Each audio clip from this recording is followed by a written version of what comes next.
Ja, vi har så valgt at tage aluminium, og det er så mig, Mikkel og Malte. Ja, materialefundet på en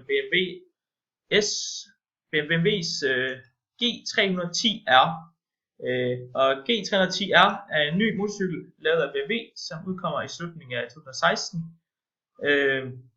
Rammen er primært lavet af stål, men for holdbarhed, men næsten alt andet metallisk er lavet af aluminium på grund af dens lave massefylde. Så aluminiumshistorie. Før 1825 blev aluminium måske så meget sjældent materiale, da det var svært at raffinere det. Man havde simpelthen ikke teknologien til at gøre det.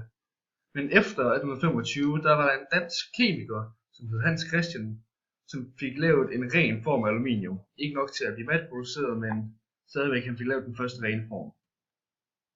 For at kunne fremstille en ren form af aluminium i dag, bruger man en proces gennem elektrolyse, hvor man tager bauxit, som er den mest almindelige form af malm, som man kan finde aluminiumoxid i,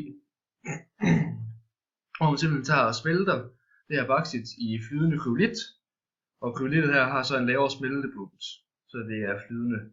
Derefter putter man så en positiv og negativ elektrode, som er lavet af carbon, ned i blandingen, og så vil aluminium blive tiltrukket til den negative og oxygenet til den positive, som langsomt vil forskelle de her to ad, som får ren aluminium. Elektrolysen er 955 grader, men hvis man har tænkt sig bare at smelte aluminiumoxidet for sig selv, skulle man varme det op til 2000 grader.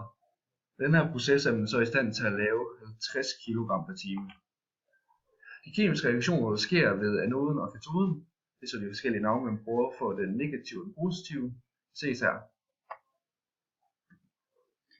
Og så vi har så valgt at lave 3 forsøg med aluminium, og det er at se om den kan lede varme og strøm, og om den er opløselig. Og så har vi så strømforsøget. Det var ved at vi tog en pære, og så satte vi nogle ledninger til aluminium, og så se om aluminium den kunne lede strøm til pæren, og det kunne den så godt. Varmeledende egenskaber.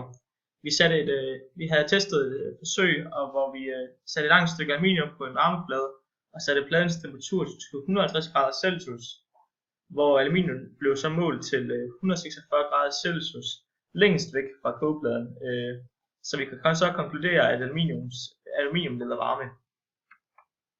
Sidste forsøg vi lavede, det var hvor vi tester opløsningen. Vi tog 4 forskellige stoffer: svovlsyre, saltsyre, salpetersyre og NaH. Det her puttede vi så hver et lille stykke aluminium i, hvor vi så gennem tid og så hvordan effekterne blev over længere tid. Her har vi så reaktionsskemaerne for de forskellige ting, og vi kan se, at i den første der bliver det dannet NOx-gasser, som er farlige for miljøet og også indånden. Derfor brugte vi et tænkskab. Fun facts om aluminium. Da aluminium var så svært at få fat i, brugte Napoleon det som bestik for at overgå kongen i Frankrig, som kun brugte guld eller sølvbestik. I 1865 skrev Julius Werner bogen Rejsen til månen, hvor de brugte et rumskib lavet af aluminium. Og for at lave en Boeing 747 bruges der ca. 66.700 kg aluminium.